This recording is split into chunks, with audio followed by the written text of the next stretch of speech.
भक्त प्रहलाद प्रहलाद महाराज की जय। शिला प्रभुपाद की जय। तो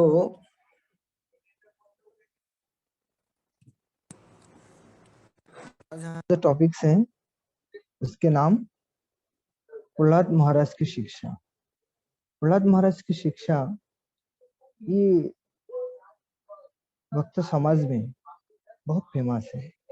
एक भक्त का जीवन में प्रहलाद महाराज की जो शिक्षा है वो बहुत ही महत्वपूर्ण है।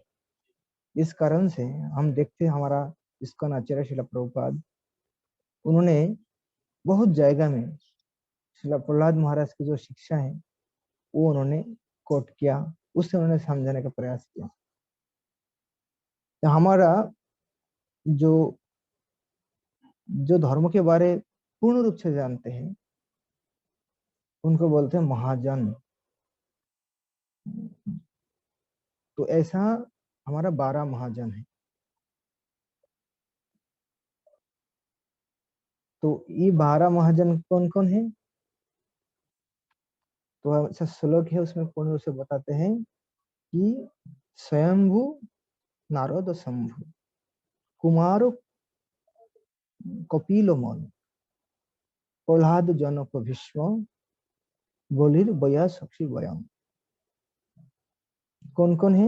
स्वयंभू, स्वयंभू मतलब ब्रह्मा जी स्वयं, नारद नारद मुनि, शंभु मतलब शिव जी, स्वयंभू नारद शंभु, कुमार मतलब 4 कुमार, कपिल जो देवहूति नंदन माता देवहूति के पुत्र रूप में भगवान कपिल देव के रूप में आए थे, तो कपिल भगवान। कुमारो कपिलो मनु, मनु मतलब हमारा जो पहला पिता वो मनु। और कौन है? प्रहलाद जनक भीष्म, प्रहलाद महाराज और जनक महाराज जो सीता मैया के पिताजी थे। और कौन है? प्रहलाद जनक भीष्म, पितामह भीष्म थे, उन्होंने 12 महाजन में से एक है। बोली, बोली मतलब बोली महाराज। ये जो प्रहलाद महाराज के पोता बोली महाराज, उन्हें भी एक महाजन है। और वयासुकी मतलब सुखदेव गोस्वामी।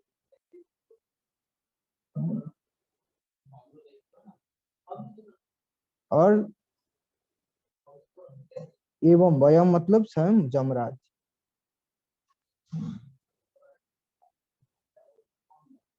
ये 12 महाजन है हमारा। तो उनमें से जो प्रहलाद महाराज है इनका शिक्षा बहुत ही महत्वपूर्ण है। तो हम जानते हैं ये जो भगवान नरसिंह का जो प्रकट हुए हैं उसके पीछे क्या कारण है? हिरण्यकशिपु उन्होंने इतना अत्याचार शुरू किया तो उनको संहार करने के लिए भगवान विष्णु नरसिंह रूप भगवान रूप में आए हैं। आके उन्होंने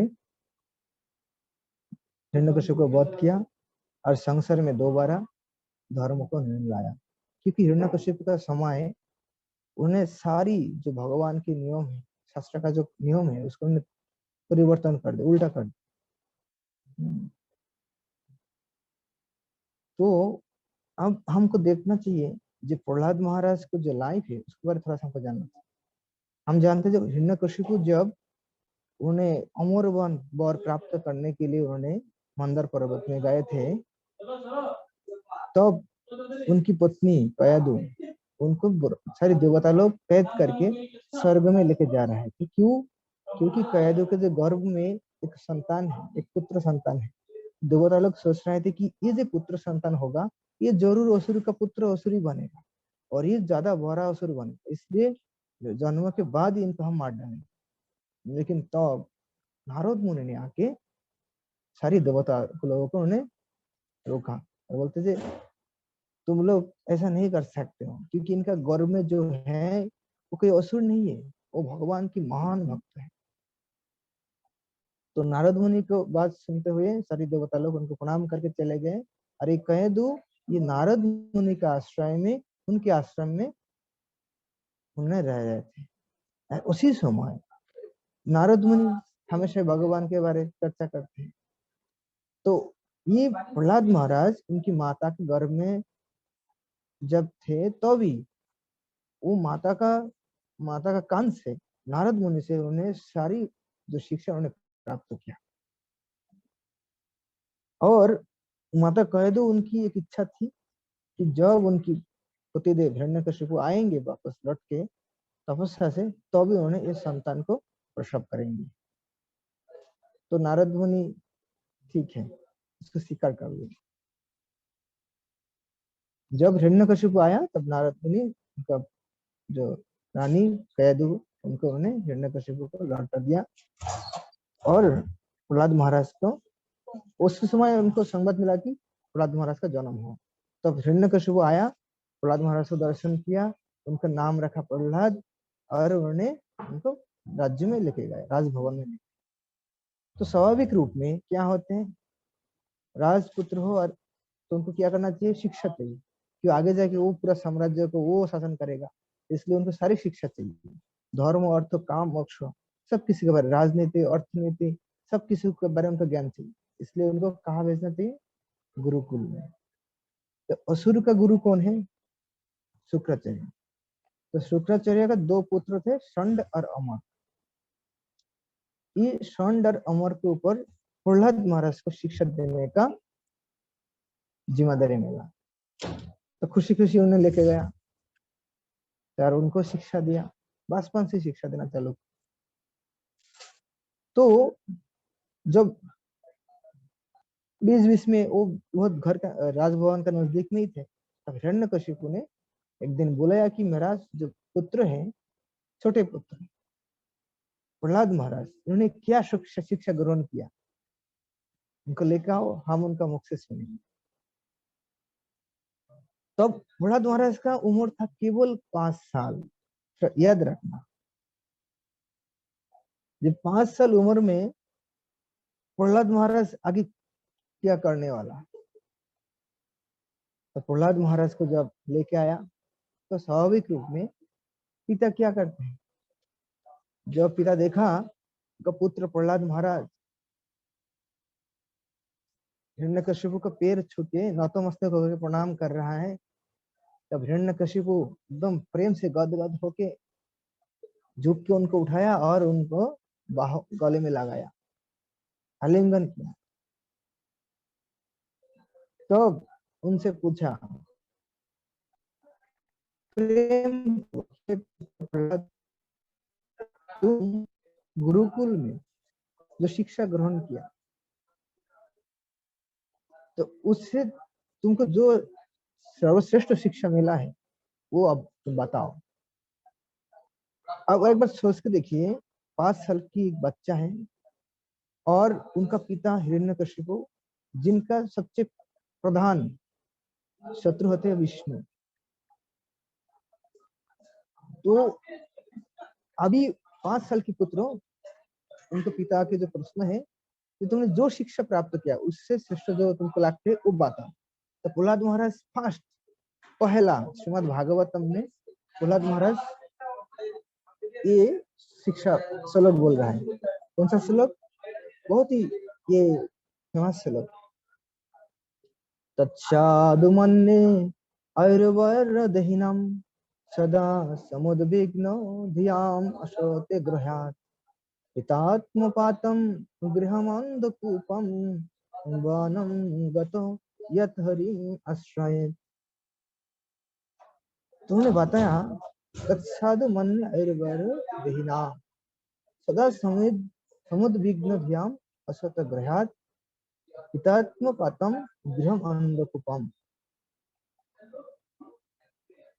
उन्होंने बताया कि मैं मेरा गुरुदेव से जो शिक्षा ग्रहण किया, जो कुछ मुझे पता हुआ,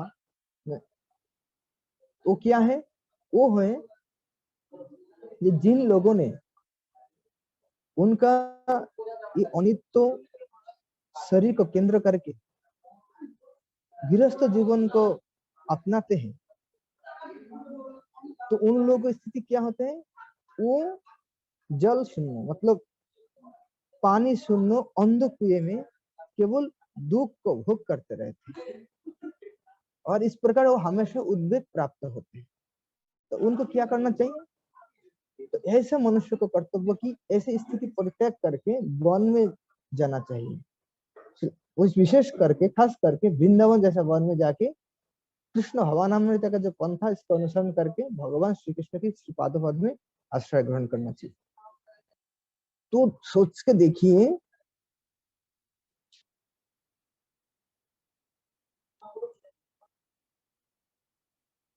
हाँ, सोच के देखिए कि जो विष्णु की सबसे बड़ा शत्रु है, ये शत्रु के गोद में बैठ के एकदम उनके सामने बैठ के उनका ही यशोगान कर रहा है। और कौन कर रहा है? कोई बड़े कोई व्यक्ति नहीं है, छोटा सा नन्हे बच्चा 5 साल की उम्र की बालक प्रहलाद महाराज कह रहे हैं। क्या बोल रहा है? उनको पिताजी को इंडिकेट कर रहा है। क्या कह रहा है कि ऐसा जो व्यक्ति उनका शरीर को सब कुछ मानते हैं और ये जो गृहस्थ जीवन को उन्होंने अपनाते हैं, सोचते कि यही सब कुछ है। और उन व्यक्ति का हालत क्या है? अंधे आंधी कुआ है, हम जानते हैं ना, बहुत से अंधा कुआ होते हैं, उसके ऊपर कभी भी घास से ढक जाते हैं। तो कोई व्यक्ति वो कुएं में फंस जाते हैं, तो गिर जाते हैं, तो उनकी स्थिति क्या होगा? उसमें तो पानी नहीं रहते, तो उनको केवल कष्ट ही मिलते रहते। तो जो भगवत भक्ति बिना ऐसा संसार में रह रहे हैं, ऐसा गृहस्थ जीवन में रह रहे हैं, वो अंधे कुएं में फंसे हैं। तो उनको क्या करना चाहिए? उनको ऐसा स्थिति परित्याग करके जंगल में, खास करके वृंदावन जैसे वन में जाके भगवान की शरण लेना चाहिए। तो ये हिरण्यकशिपु ये हमेशा भगवान विष्णु का विरोधी है, कट्टर विरोधी है। विष्णु का नाम भी नहीं सुन सकते। बोलते विष्णु का जो भक्त है उनको भी मार डाला, उनका सारी सेवा पूजा करने का जो जो कुछ था सब उन्होंने ध्वस्त कर दिया था। तो ऐसा व्यक्ति के सामने उनके गोद में बैठ के ये उनको शिक्षा दे रहा है कि जो भगवान विष्णु भगवान श्री कृष्ण के आश्रम में जाना चाहिए, और तो उनको पिताजी को बोल रहा है। तो उनका पिताजी बहुत क्रोधित हो गए, लेकिन पुत्र के ऊपर क्रोध नहीं किया। उन्हें सोचा कि ये शिक्षा, इतना छोटा सा बच्चा ये खुद तो कुछ नहीं बोल सकते, जरूर इनका टीचर इनको ऐसा सिखाया। तो संड और अमर उनका जो गुरु है उनको बुलाया, तुम लोगों ने मेरा मेरा जैसा अपना लोग लगते हैं, लेकिन तो मेरा दुश्मन बन गया, क्योंकि तुम लोगों ने मेरा पुत्र को मेरा शत्रु के बारे में शिक्षा देते हो, भक्ति के बारे में शिक्षा देते हो। तो संड और अमर को आके बोलते हैं, नहीं नहीं, हम ऐसा नहीं किया, हमने इनको ऐसा कुछ सिखाया नहीं। बोलते हैं कि मुझे लगते हैं इसको कोई कृष्ण भक्त, कोई साधु संत आगे इनको ऐसा भगवत भक्ति का पाठ पढ़ा रहा है। तो तुम लोग ध्यान रखो, कोई बाहर से कोई व्यक्ति आके इनको कोई सिखा ना पाए। तो ये हिरण्यकशिपु का जो मनोभाव है वो पूरा संसार में फैला हुआ है। हम देखते हैं जब कोई भक्त आके कोई बच्चे को बताते हैं कृष्ण भक्ति करने के लिए, जीवन के बारे में उनको बताते हैं, भगवत गीता से शिक्षा देते हैं, तो पिता माता बोलते हैं कि अभी समय नहीं हुआ है। अरे कोई साधु संत के पास इनको नहीं भेजना चाहिए, इस्कॉन मंदिर के साथ कोई संपर्क नहीं रखना चाहिए। खास करके जब बच्चे बड़ा होते हैं, अरे इस्कॉन मंदिर में जाएगा तो ब्रह्मचारी बन जाएगा, हाँ इस्कॉन मंदिर में मत भेजो, इस्कॉन मंदिर के साथ कोई संपर्क नहीं रखना। ये सब कैसे मनोभाव है? आसुरिक मनोभाव है। क्यों आसुरिक मनोभाव है? क्योंकि उन्होंने बताया कि इससे कुछ सीखेगा तो ये कृष्ण भक्त बन जाएगा, ये हमारा हाथ से बाहर निकल चला जाएगा, ये भगवान के आश्रय में चला जाएगा। ये आसुरिक मनोभाव हिरण्यकशिपु जैसे। तो इसको आगे हम थोड़ा दोहराएंगे, देखेंगे, क्योंकि जो भौतिक जो शिक्षा है वो केवल जड़ जगत को भोग करने के लिए दिया गया है। तो अभी उनको दोबारा भेज रहा है गुरुकुल में, ठीक है जाओ। तो षंड और अमर उनको बहुत अच्छा से प्रेम पूर्वक उनको समझाते हैं कि ऐसा तुमको तो हमने कभी सिखाया नहीं, लेकिन तुम बताओ ये शिक्षा तुमको किसने दिया? कौन आया था तुम्हारे पास? तुम्हारा मगज किसने धुलाई किया? ब्रेन वॉश किसने किया? तो शिला प्रभुपाद के बारे में बहुत आरोप आता था। प्रभुपाद को बोलते थे कि आप इस सब को ब्रेन वॉश कर देते, और इसके बाद इस्कॉन में आने के बाद कृष्ण कृष्ण के बिना और कुछ समझते ही नहीं। जो भी कुछ बोलते हर जगह में कृष्ण को देखते हैं, कोई भी कुछ होते हैं उसको कृष्ण कृष्ण के साथ रिलेट करते हैं, तो हर जगह में केवल कृष्ण कृष्ण। अब तो पूरा ब्रेन वॉश कर दिया। तो प्रभुपाद कहते हैं कि हाँ, मैं जरूर ब्रेन वॉश करता हूँ, क्योंकि वो ब्रेन में बहुत गंदगी भरा हुआ है, उसको साफ करना चाहिए, इसलिए मैं इसको साफ करता हूँ। तो किस प्रकार गंदगी है? ये भौतिक दुनिया का भोग करने का जो इच्छा है, वो सबसे बड़ा गंदा है, उसको साफ करना चाहिए। वो जब तक साफ नहीं होगा तब तक उन्हें समझ में नहीं आएगा कि उनका असली अस्तित्व क्या है, सोही में वो सुखी कैसे हो। इसलिए इसको साफ करना बहुत जरूरी है। तो आगे जाके उनका अच्छा से शिक्षा दिया। तो फिर कुछ दिन के बाद हिरण्यकशिपु ने सोचा कि बहुत दिन हो गए थी कि अब दोबारा बुलाते हैं, देखते क्या उनका सुधर आया। तो उसके बाद अभी जब आया तब और अच्छा से पिता का जो प्रेम है उसको देखा थे, उन्होंने उनको गोद में उन्हें ले लिया और उनका जो सिर सूंघते हुए प्रेम पूर्वक उनको बोलते हे पुत्रों, तुम बताओ तो सर्वश्रेष्ठ शिक्षा तुमको क्या मिला हो, तुमने बताओ। तो ये जो शिक्षा है, देखिए पहला तो देखा था जे पिताजी कितने नाराज हुए थे। लगते है ना जे ठीक है, पिताजी पहला नाराज हुआ तो हम दोबारा जब बोलेंगे तो पिताजी ऐसा चाहते हैं ऐसा बोलेंगे जैसे उन्हें नाराज ना हो।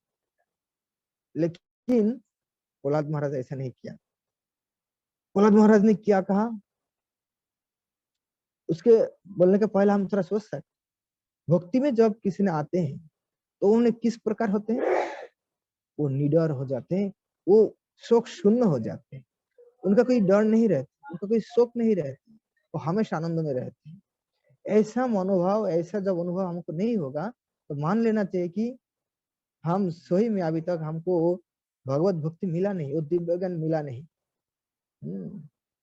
तो हमको निर्भय होना चाहिए कि अवश्य रक्षित कृष्ण विश्वास पालन, हमेशा कृष्ण हमको रक्षा करते हैं। जो भी कुछ हो रहा है उसका कोई प्लान कृष्ण का है, हम समझते नहीं अलग बात है, लेकिन कृष्ण जो सोचते हैं सबके हित के लिए होते हैं, उसका बहुत बड़ा कोई रीजन होता है।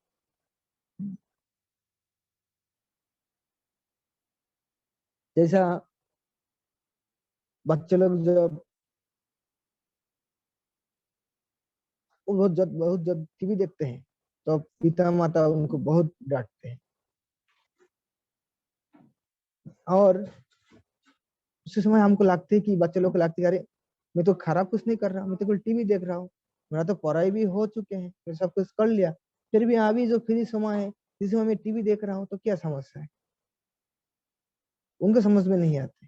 लेकिन पिता माता को समझ में आता है कि ऐसा वो टीवी देखने का आदत बनाएगा तो भविष्य में इसका बहुत बुरा प्रभाव पड़ेगा। इसलिए आदत हमका हमेशा अच्छा रखना चाहिए। हाँ, हमको समय मिले तो हम कुछ भी करें, ऐसा नहीं हो सकता, जो नियम नियम ही होता है। तो प्रहलाद महाराज पूर्ण रूप से वो भगवान के आश्रय ले लिया, उनका कोई डर नहीं था कि ये सारी शिक्षा उनको पहले मिल चुके थे। कहाँ पे मिला था? जब उन्होंने मातृ गर्भ में थे, हिरण्य तब नारद मुनि उनको उनका माता को शिक्षा दिया। लेकिन जब वो माता का गर्भ में थे तब वो माता के द्वारा सब कुछ उन्हें सीख गया था, इसलिए उनका मन में कोई डर नहीं था, कोई शोक नहीं था। इसलिए दोबारा जब जब उनका पिता उनको पूछा तब उन्होंने क्या बताया, श्रवणम कीर्तनम विष्णु स्मरणम पादो सेवनम अर्चनम वंदनम दस्यम सखात्मो निवेदनम इति पुंसार्पिता विष्णु भक्ति चेतन अवलक्षण क्रियत भगवती अद्धा तत्मन्यधितम उत्तमम। क्या बताया? बोलते हैं श्रवण कीर्तन, श्रवण मतलब भगवान श्री विष्णु, भगवान श्री कृष्ण के बारे, उनकी लीला के बारे, उनके नाम श्रवण करना चाहिए, कीर्तनम कीर्तन करना चाहिए, और उनके बारे, उनकी लीला, उनके कार्य, उसके बारे में हमको स्मरण करना चाहिए। पाद सेवनम, हाँ गिनती कर सकते, इसमें नौ नौ प्रकार का बताते हैं, नौ लक्षण, नौ प्रकार के भक्ति के बारे में बोल रहा है। पाद सेवनम मतलब भगवान की पादों पादों सेवन करना है। अर्चनम भगवान का अर्चन करना है। वंदनम वंदना करना है। दास्यम भगवान के श्री चरण का दासत्व स्वीकार करना है। सखम सखर जैसा भगवान को प्रेम करना चाहिए। आत्मनिवेदन और सब कुछ भगवान के चरण में समर्पित करना चाहिए। ऐसा 9 तरीका से भगवान विष्णु की जो भक्ति है ना, ये सर्वश्रेष्ठ है। जब ऐसा सुना तब हिरण्यकशिपु को आंख एकदम बिल्कुल लाल हो गया। उन्होंने क्या किया, उनका गोश्त से एकदम उनको नीचे फेंक दिया। तो सोचिए 5 साल का बच्चा उस सिंहासन में कितना उसी जगह पे बैठे थे, वहां से उन्हें फेंक दिया नीचे। बोलते हैं कि ये विष्णु भक्त है, जो मेरा शत्रु है, ये उनका भक्त बन गए, उनका प्रशंसा गुणगान कर रहा है, तो ये मेरा शत्रु है, तो इसको वध करना योग्य है। तो बोलते इनको मार डालो, आदेश दे दिया। देखिएगा असुर लोग कैसे होते हैं। तो उनको इस प्रकार के मार हत्या करने का आदेश दे दिया। तो उसी समय जो सारी भयंकर जो असुर है, इन्होंने आके उनको भाले से, तलवार से उनको मारने का कोशिश, लेकिन उन्होंने किया क्या, प्रहलाद महाराज बहुत शांत होके एकदम भगवान श्री विष्णु की शरण में ले लिया। और भगवान के शरण में जब शरण लिया, तब उस सारे जो अस्त्र हैं वो उनका कुछ नहीं कर पा रहा है। तो ये जब देखा तब हिरण्यकशिपु को उन्होंने कोई भी तरीके से हत्या करने के लिए उनको आदेश दिया। उसके बाद उनको कैसे हत्या करने का प्रयास किया हम जानते हैं, आप लोग भी जानते हैं। उनको जो बड़ा हस्ती है, मत्त हस्ती है, उनका पैर में उनको चलने के लिए प्रयास किया था, पैर के नीचे उनको पर्वत से उनको पत्थर बांध के पानी में फेंक दिया था। उनको कढ़ाई में जो तपा हुआ तेल है उसमें डाल दिया था, विषैली सर्प के बीच में उनको डाला था, और कितना तरीके से उनको मारने का प्रयास किया, लेकिन उनको उन्होंने कुछ नहीं कर पाया। तो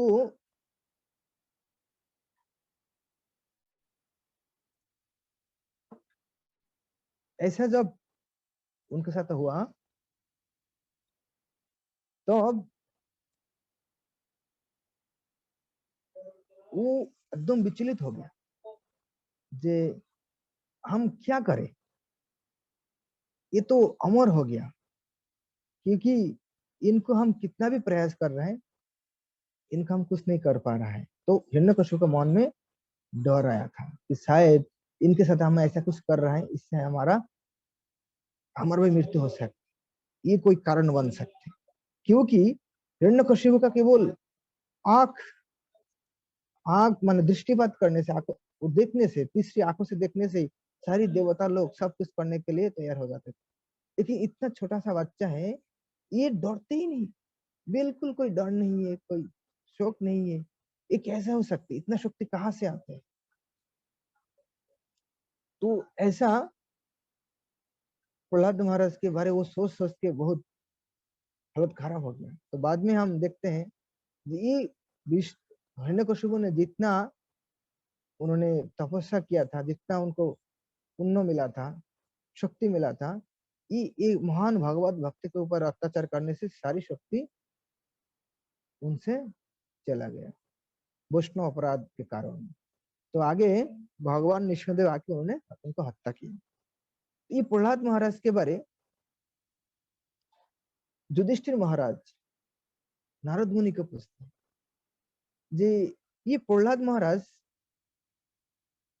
इतना छोटा उम्र में, हाँ, उनको ये शिक्षा कहाँ से मिला?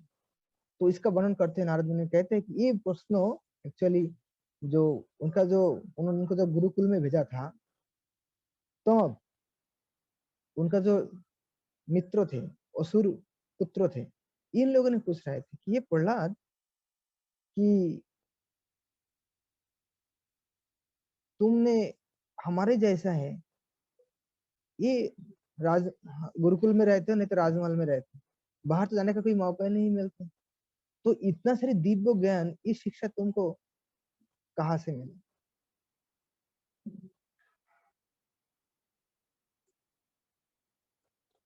हाँ, तो उसी समय प्रहलाद महाराज कहते हैं कि मैं जब मेरा मातृ गर्भ में था, तो मेरा महान गुरु नारद मुनि मेरा मामी को शिक्षा दिया था, लेकिन स्त्री होने के नाते समय के साथ साथ उन्होंने सब बहुत कुछ भूल चुके हैं, लेकिन ये सब चीज मेरा पूर्ण याद है। ये सारी शिक्षा मेरा गुरु श्री नारद मुनि से मुझे प्राप्त हुआ है। तो अब उन्होंने उनका जो मित्र है, सारे मित्र को शिक्षा देते, क्या शिक्षा देते हैं हम सुनेंगे, लेकिन उसके पहले हम प्रहलाद महाराज को और एक बात सुनाएंगे जो उनको पिताजी को बोला था। उन्होंने पिताजी को और भी बोला था, ये जो नवविधा जो भक्ति का लक्षण है वो बताया था। उसके बाद उन्होंने बताया था कि इसके बावजूद बहुत सारे लोग हैं जो इंद्रिय तृप्ति में हमेशा लगे रहते हैं, तो वो कभी भी भगवान कृष्ण की भक्ति नहीं कर सकते।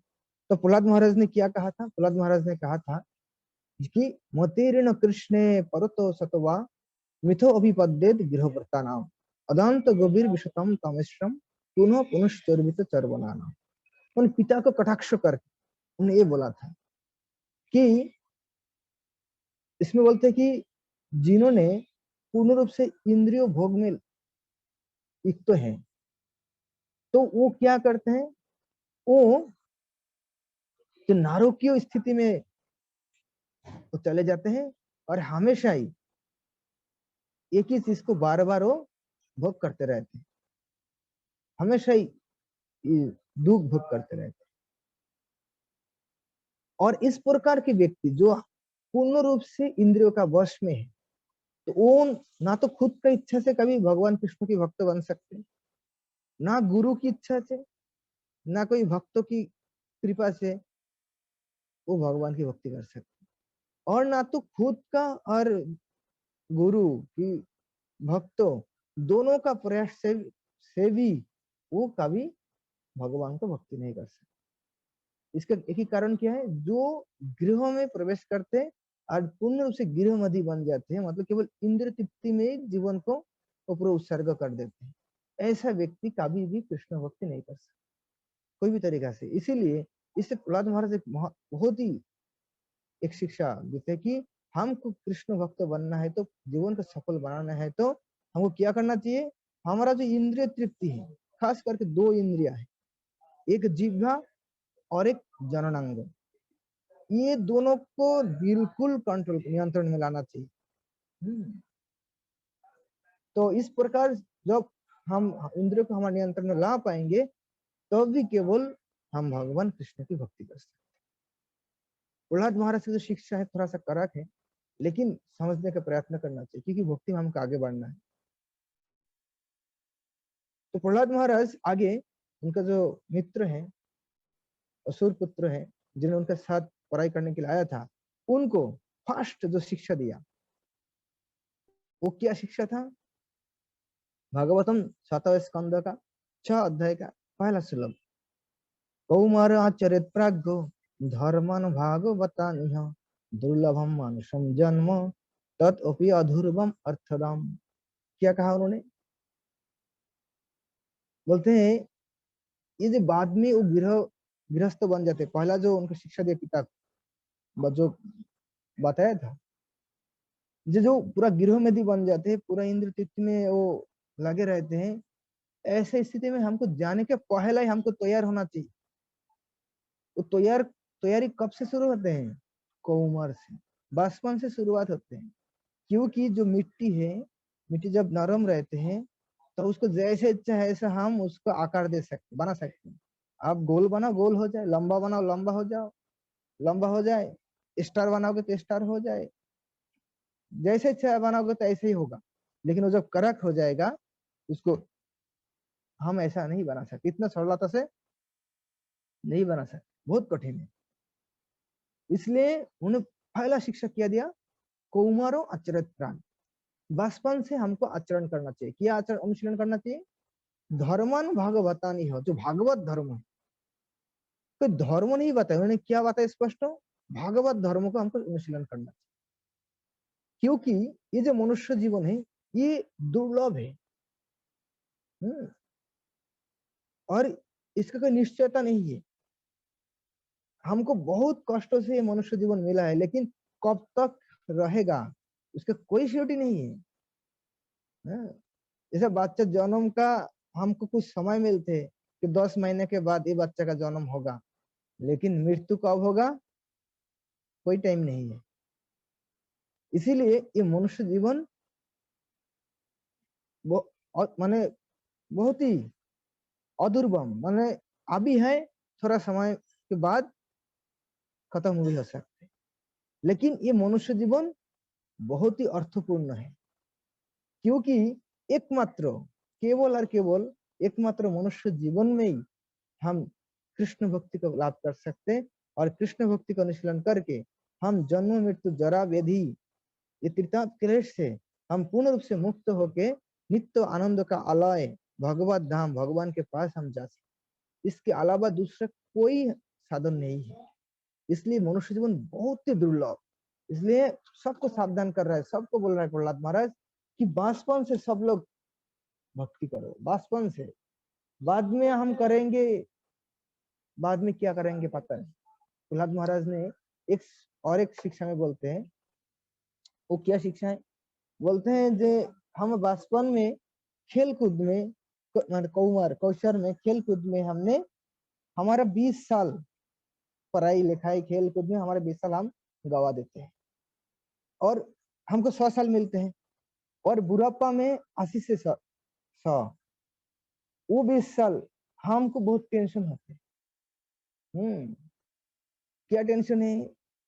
हमारा ये पैसा संपत्ति कौन देखेगा, बच्चे लोग ठीक से संभाल पाएगा कि नहीं पाएगा, अଯথा जिससे कोई कारण नहीं, अकारण चिंता करते हैं। ऐसा चिंता कर करके और 20 साल उन्होंने नष्ट करते हैं। और 20 में कितना साल बचा रहते हैं? 20 में बचा रहते हैं और 30 साल। तो वो 30 साल में आधा समय तो हम सोते रहते हैं, केवल और 30 साल बचा है। मतलब बोलते शिला प्रभात कहते हैं इसमें 70 साल हमको ऐसे नष्ट हो जाए। तो 30 साल मिलते हैं, उसमें से हम कितना कुछ काम करते हैं दिन में, है? और तो वो समय में हमको क्या करना चाहिए? जो हमारा समस्या है, असली समस्या है, उससे हमको मुक्त होना चाहिए। इसलिए हमारा मनुष्य जीवन को सद्व्यवहार करना चाहिए, सही व्यवहार करना चाहिए। तो एक उसमें बताते हैं कि वे कुत्ता सुअर, वो भी उनका जीवन में वो सारी इंद्र तृप्ति भोग करने का मौका मिलता है। तो मनुष्य होते हुए भी हम भी ऐसे इंद्र तृप्ति में केवल लगे रहेंगे, हम केवल गृहमती बन जाएंगे, तो हमारा मनुष्य जीवन का क्या होगा? जबकि ना बताया मनुष्य जीवन बहुत ही अर्थपूर्ण है और बहुत ही दुर्लभ है। तो इस प्रकार से उन्होंने शिक्षा दे रहा है तुमको, जो मित्र है उन लोगों।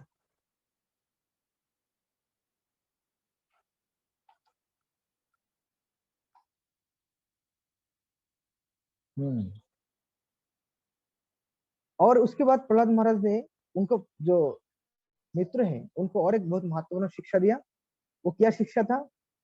उनको बताया था कि ये जगत में सर्व कारण के जो परम कारण श्री गोविंदो, उनकी श्रीपाद में सेवा करना और हर जगह में उनको दर्शन करना, ये मनुष्य जीवन का एकमात्र लक्ष्य होना चाहिए, एकमात्र लक्ष्य होना चाहिए। जो श्लोक इस प्रकार से है कि इतावान एवो लोकेस्मिन् पुंस सर्तो परस्मृतः एकांत भक्ति गोविंदे यत् सर्वत्र तदीक्षणम। तो हमारा जीवन का आखिरी लक्ष्य क्या होना चाहिए? ये ब्रह्मा जी ऐसा कहते हैं, ईश्वर परम कृष्ण सच्चिदानंद विग्रह अनादि आदि गोविंद सर्व कारण कारण। इस जगत का सर्व कारण के जो परम कारण है भगवान श्री गोविंद, उनकी सेवा करना और हर जगह में केवल भगवान के दर्शन करना। जैसे गीता में बताया ना, वो हर जगह में भगवान को देखते हैं। स्थावर और बोलते कि स्थावर जंगम देखे ना देखे तारे मूर्ति सर्वत्र है निज इष्ट देव स्थित। ये चैतन्य चैतन्य में कहते हैं। मध्य लीला में बोलते हैं 8 अध्याय का 273 नंबर श्लोक, ये हर जगह में वो भगवान उनके इष्ट देव कौन है? आराध्य भगवान भगवान कृष्ण, उनको हमको दर्शन करना। और इस प्रकार से जब हम भगवान की भक्ति करेंगे, पहला भक्ति करने की क्या तरीका बताया? 9 विधि भक्ति का 9 लक्षण, श्रवण कीर्तन स्मरणम पाद सेवन, इस प्रकार से 9 लक्षण है, उसके द्वारा हम भगवान को भक्ति करना चाहिए। और जब हम भगवान की इस प्रकार से भक्ति करेंगे तब तो हर जगह में सर्वत्र हम परमेश्वर भगवान गोविंद भगवान कृष्ण के हम दर्शन कर पाएंगे और उनकी हम सेवा करेंगे। तो प्रहलाद महाराज उनके बारे आखिरी में बोलते हैं कि प्रहलाद महाराज भगवान के पास बोलते हैं, बहुत सुंदर तरीका क्या बताया? ऐसे तो भक्तों बन जाते हैं जो हर सर्वत्र भगवान के दर्शन करते हैं, हमेशा भगवान की सेवा में लगे रहते हैं, तो उनको मन की भाव क्या होना चाहिए, कैसे होना चाहिए? तो वो उन्हें बोलते हैं कि भागवतम 7वें स्कंद का 10 अध्याय का 7 नंबर श्लोक, यदि दशस्वी में कामन वरांस्तम वरदर्शव कामनाम रिद्धि संग्रहम भवतस्तु विनय वरम। बोलते हे भगवान, हे सर्वश्रेष्ठ वरदाता, यदि आप मुझे अभिष्ट वर देना चाहते हैं तो आप केवल मुझे ये वर दीजिए जिससे मेरा हृदय में कभी भी जरो वासना मतलब भौतिक भोग वासना कभी उदय ना हो। तो भगवान के पास प्रार्थना कर रहे हैं कि ऐसा भक्तों का क्या कैसे होना चाहिए उनका मनोभाव। तो भगवान के पास उन्हें बोलते हैं कि आप ऐसे कृपा करें जिससे हमारा हृदय में कभी भी भौतिक भोग इच्छा कभी उदय ना हो। इसका जो शिक्षा श्री चैतन्य महाप्रभु भी हमको बताया था, हमने सुने हैं कि न धनम न जनम न सुंदरीम कविताम जगदीश काम मम जन्मनि जन्मनि शरे भगवत भक्ति रही। हमेशा ही हमको क्या चाहिए? जन्म जन्मांतर केवल भगवान की प्रेममयी सेवा में हम युक्त रहना चाहते हैं, हमको भौतिक कुछ नहीं चाहिए। प्रहलाद महाराज का बहुत शिक्षा है। मुझे और एक शिक्षा याद आया। प्रहलाद महाराज ने कहते हैं कि ये भौतिक दुनिया में दुख जैसा हम नहीं चाहते हैं, दुख दुख के लिए हम कभी प्रयास नहीं करते, लेकिन दुख हमको जीवन में आते हैं। जब दुख ऐसे हमारा जीवन में आते हैं, उसी प्रकार सुख के लिए भी हमको अलग से कोई प्रयास नहीं करना पड़ेगा, सुख ऐसे हमको मिलेगा। तो ये पहला पहला हमको ऐसा लगा कि ऐसा लगते भी है, अरे हम प्रयास नहीं करेंगे तो कैसे होगा, कैसे चलेगा, है ना? तो ये बोलने में भी कभी कभी हमको डर लगता है, अरे हम ऐसा बोलेंगे तो फिर ये लोग स्वीकार नहीं करेंगे। लेकिन भागवत की कथा इतना शक्तिशाली होते हैं, जो सुनते हैं उनके हृदय परिवर्तन। तो आज से हमको एक बहुत महत्वपूर्ण बात हमको पता चल रहा है कि दुख जैसा उसके लिए हम प्रयास नहीं करते लेकिन हमको मिलते, उसी प्रकार सुख भी बिना प्रयास से हमको जीवन में मिलेगा। इसलिए सुख के पीछे हमारा जो मूल्यवान समय मिला है उसका हमको व्यर्थ नहीं करना चाहिए। हमारा जो मूल्यवान समय मिला है दुर्लभ उस समय को केवल भगवान का भक्ति में हमको लगाना चाहिए, तब हमारा जीवन सफल हो। और जीवन सफल होने का मतलब क्या है? हम शोक से मुक्त हो जाएंगे, हम डर से मुक्त हो जाएंगे। तो जिनका कोई शोक नहीं है, जिनका कोई डर नहीं है, वो हमेशा ही तो आनंद में रहते हैं। तो हमारा लक्ष्य क्या है? हमेशा आनंद में रहना।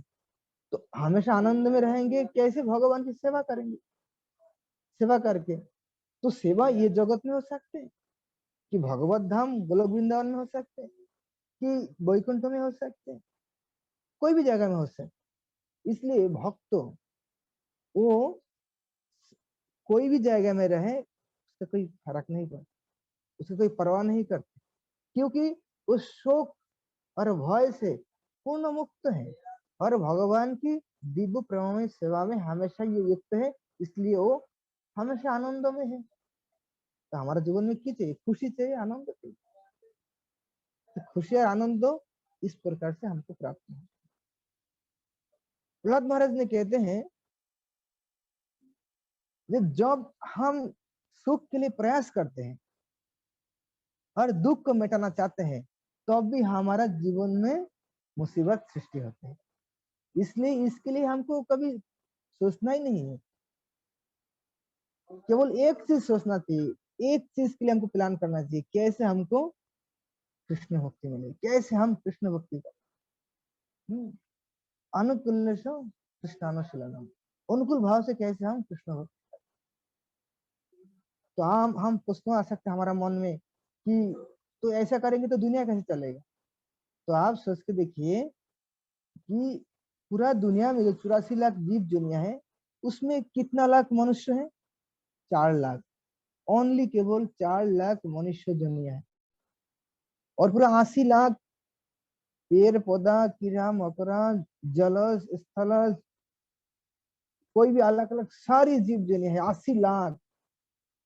इन्होंने कभी पढ़ाई करते हैं, इन्होंने कभी पैसा कमाते हैं, इन्होंने कभी मकान बनाते हैं, इन्होंने कभी खाने के लिए इतना सोचते हैं? जैसा इनको की खाना नहीं मिलता, इनको रहने नहीं मिलते, इनको जीना नहीं मिलते, सब कुछ मिल रहा है। तो केवल हम मनुष्य है, तो हमको क्यों नहीं मिलेगा? खास करके उनके लिए जो भगवान की भक्ति कर रहे हैं, उनको नहीं मिलेगा। भगवान ने सबको खाना दे रहा है, सबको रहना के लिए व्यवस्था कर रहा है, सबको भरण पोषण कर रहा है। और जब जो उनकी भक्ति करते हैं, उनके शरण ले लिया है, तो उनके क्या होगा?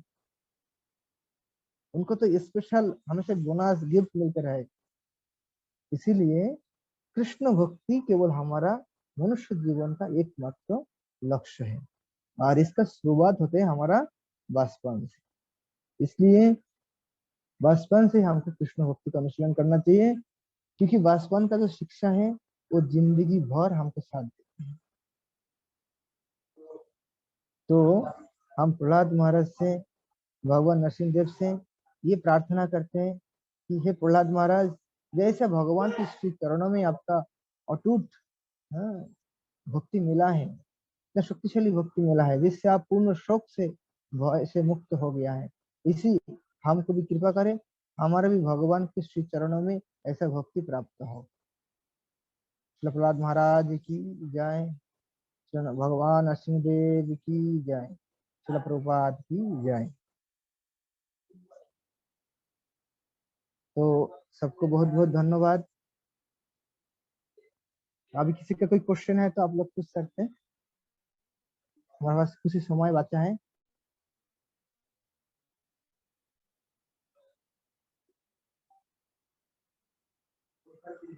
तो आप सोचते रहिए क्वेश्चन, उसी में हम ये गाना स्पेंड करते हैं। कल भगवान नरसिंह देव का आविर्भाव तिथि है, इसीलिए सुबह से शाम तक उपवास है।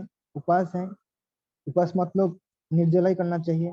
जिनको स्वास्थ्य खराब है वो फल खा के, पानी पी के, दूध पी के रह सकते हैं। और शाम को हम भगवान के आरती पूजा करके भगवान नृसिंहदेव के बारे कल भी हम सुनेंगे ठीक 7 बजे। कल भी हमारा क्लास देंगे। आप लोग देखा है पोस्टर में रसनंद प्रभु, बहुत वरिष्ठ भक्त हैं, इस्कन हाँ, भोपाल में उन ज्यादा से पिक्चर पिचिंग करते हैं, पूरा वर्ल्ड वाइड उन्हें पिचिंग करते हैं। तो हम सबको रिक्वेस्ट करेंगे, जो जो आज नहीं आया सबको इनवाइट करना है, और आपका आसपास का जो लोग हैं सबको, खास करके कल भगवान नरसिंह देव की जो कृपा है उसको प्राप्त करने के लिए उनको कथा सुनना चाहिए। श्रवणम मंगलम, जब कथा श्रवण करेंगे तभी तो हमारा मंगल होगा। तो सबको लेके हम भगवान नरसिंह देव की कथा सुनेंगे। किस प्रकार का कथा?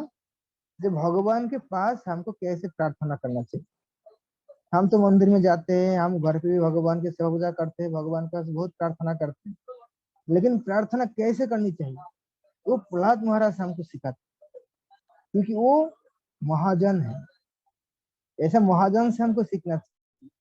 महाभारत में बताया ना कि धर्म का जो अलग अलग बहुत तत्व है, हम अपने इच्छा से प्रयास करेंगे, अलग अलग व्यक्ति के पास जाएंगे, हमको समझ में नहीं आएगा। हम जितना ऐसा सोचते रहेंगे, विचार करते रहेंगे, उतने ही हम सही मार्ग से दूर भटक जाएंगे। इसलिए जो आचार्य है, महाजन है, उनको पदांक का अनुसरण करना चाहिए। महाजन जन गतिस्सु पंथा। तो प्रहलाद महाराज हमारा महाजन है, तो उनकी जो पदांक है, उनको पदचिन्ह को हमको अनुसरण करना, फॉलो करना है। तो अभी तो हमारा समझ में आएगा कि हमको कैसे करना चाहिए, क्या करना चाहिए। तो कल हम सुनेंगे कि भगवान के पास हमको कैसे प्रार्थना करना चाहिए। बहुत ही जरूरी है, क्योंकि हर रोज हम भगवान के पास कुछ ना कुछ चाहते हैं, प्रार्थना करते हैं। तो सुबह से शाम तक उपवास है, और शाम को भगवान को भोग आरती के बाद हम उपवास तोड़ेंगे, किससे? फलाहारी प्रसाद से। जैसे एकादशी के दिन में जो हम खाते हैं उसी प्रकार काल भी हमको खाना है। और अगले दिन सुबह हम भगवान को, हाँ, जैसा रोटी दाल सब्जी चावल, हाँ, इसे भोग लगा के फिर भगवान को प्रसाद ग्रहण करें।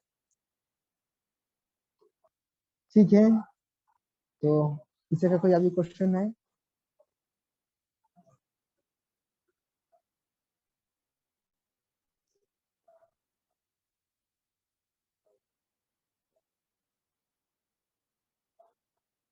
मुझे लगता है सबको समझ में आ गया अच्छा से।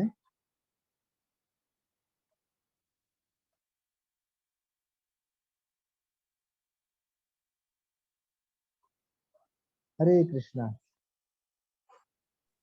हरे कृष्णा और प्रभु एक जी। बात है, भागवतम, ये भागवतम पढ़ना चाहिए। हम, हमारा भक्तों के पास, मैक्सिमम के पास भागवत गीता है, लेकिन श्रीमद् भागवतम बहुत भक्तों के पास नहीं है।